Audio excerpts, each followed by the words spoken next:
man, finally a break from work. I've been working since 7:30, guys. I'm on overtime now, and now I finally get a chance to kick it and relax in my car for a little bit. We got tacos from the boss one more time, guys. They came through once again and hooked up your boy with some chorizo tacos, it looks like.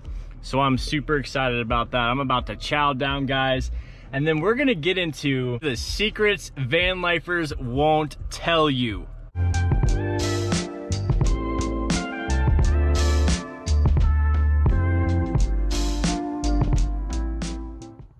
Woo! Those tacos were actually really good, guys. That is one thing I do like about the job I have.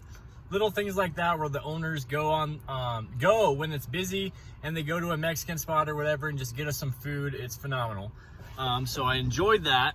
And my car is actually looking pretty clean, guys. As you guys can see, got the tripod and the GoPro, got this little chair I'm using kind of as a shelf for my passenger seat there. And trash goes down here.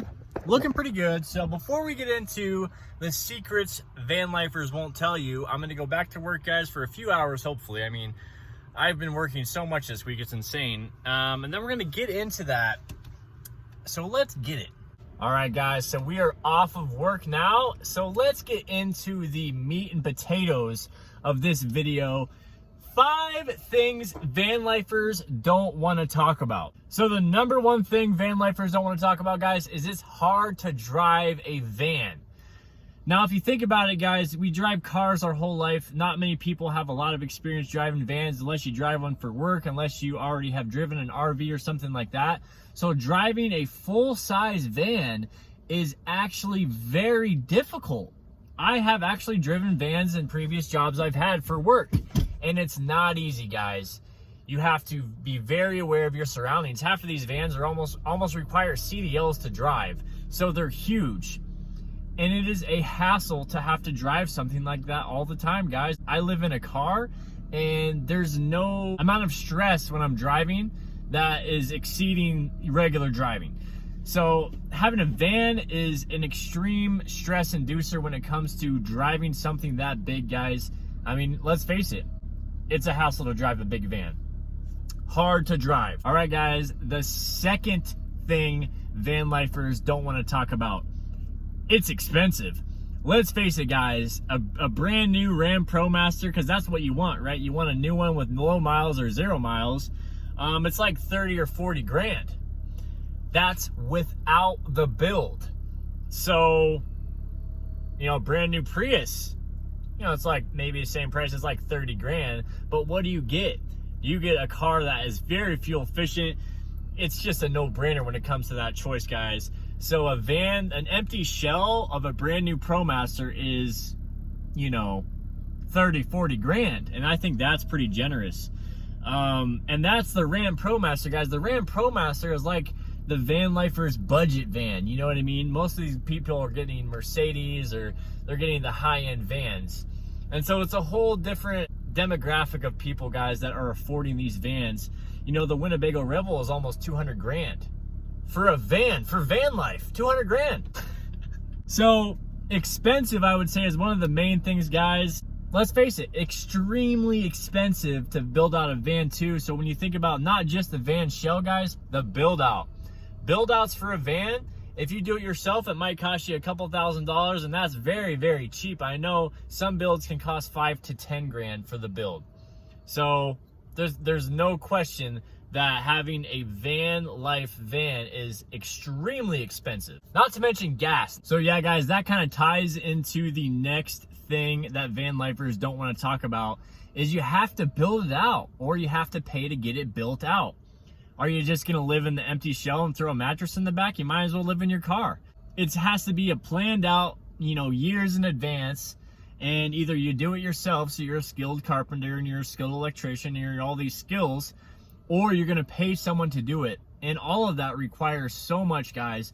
I wanted to do a van build, I wanted to build it out, and then I think of the long-term goal, and it's like, it's just not worth the money and time for me right now. But yeah, that's another thing that van lifers don't want to talk about, guys, is you gotta build it out, or you gotta build it yourself, and it costs a lot of money and a lot of time. All right, guys, number 4. With a van life van, you can't do DoorDash or delivery jobs or the gig economy. Let's face it, guys, the gig economy is a new thing that a lot of people are taking advantage of. And let's face it, it's easy to do. I haven't done it yet, but I have done delivery jobs. And guys, what do? You drive around and you walk up to a door with a bag of food. It's the easiest job in the world. And so if you need a backup side of money, or you already do DoorDash or any of the Uber Eats or the other ones, Postmates, you're not going to want to do that in your van. What, are you going to drive your big old ProMaster around the city and do DoorDash on 15 miles a gallon? They probably get less than that mileage. Horrible mileage on these vans. So yeah, it's just, you can't do delivery, you can't do gig economy. So that's a big bummer, because the whole van lifestyle is about, you know, avoiding the man, avoiding the job, and just, you know, not working a regular job. I know that a lot of the van lifers, they're digital nomads, or they work on their computer, or they just want to do DoorDash. So you can't do DoorDash with a van. You can, okay, so technically you can, but I would say that is very impractical, guys, and you're probably not going to make a lot of money, you know, living in your van doing DoorDash. Okay, guys, the fifth and final thing that van lifers don't want to talk about. This is probably the biggest reason why I don't want a van life van. Stealth. You can't park where you want to park. Sure, here in Sedona, some people can get away with it. I've seen friends that have vans. They do get away with it sometimes. But guys, you know, when the chickens are going to come home to roost at one point. You know, you can't park your very obvious with roof vents van in a parking lot and get away with it. You can't do it in a neighborhood and get away with it for too long. Maybe one night you might be able to get away with it. And sure, people will say, well, if I don't have a place to go and this is the only place. Sure, you can try that for a while, guys, but eventually, like, is that really the life you want to live, where you're getting knocks on the door every night? So the only way you can make it work is if you're constantly moving around city to city, you know, national forest dispersed camping, area to area, maybe up to 14 days you stay somewhere, then you got to move somewhere else. But you can't stay in one town and park in the same couple of spots or the same rotation in a van. You just can't do it, guys. It's plain and simple. You know, I'm in a Prius. I can park wherever I want, and I have zero anxiety. I'm not afraid of someone breaking in either. When you have a van and it's obvious that you're living in it, guys, you're a huge target. Look at Element Van Life in San Francisco. He got his window broken in, and that happens to a lot of people, guys. It's a very different game when you have a van life van as opposed to a car, and you are not stealth. The whole idea of stealth is awesome, guys. It's the best thing ever, and that's why I will prefer to live in a car, or maybe a slightly bigger car in the future, guys. For me personally, I'm still going to be looking at minivans for my next vehicle. I think a minivan's the way to go for me, because it is still stealth, and it's also a van that I could have a tiny little bed build in the back, and that's all I really need, guys. Let's be honest, van life is kind of a gimmick. It's cool. It looks cool on Instagram, even on YouTube. Obviously, you have the van lifers. It looks cool. You know, if you're a traveling photographer and you travel around and blah, blah, blah. But guys, it's literally, it's kind of a disaster in my opinion, because you can't really do what you want. And ultimately, I see more videos about why I quit van life than I do see about, oh, I'm living van life. I've been doing it for 10 years and I'm super happy about it. You know, maybe 10 years is a stretch, but ultimately, guys, I think it's a very good hashtag, and it's very gimmicky, and people look at that and think of that as what they want to do instead of living in their house or their apartment. They want to do van life.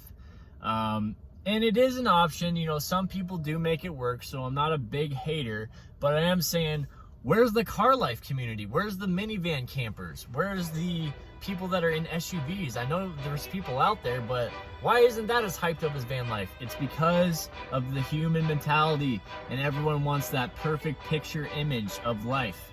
And let's face it, guys, van life is not as glamorous as people make it seem. So that's gonna wrap this video up. Hopefully you guys enjoyed it. Make sure to hit the like button, hit the subscribe button. Sorry the lighting's kind of trash on this video, but I hope you guys enjoyed it. It's your boy Juicy Jeff signing out. Peace out.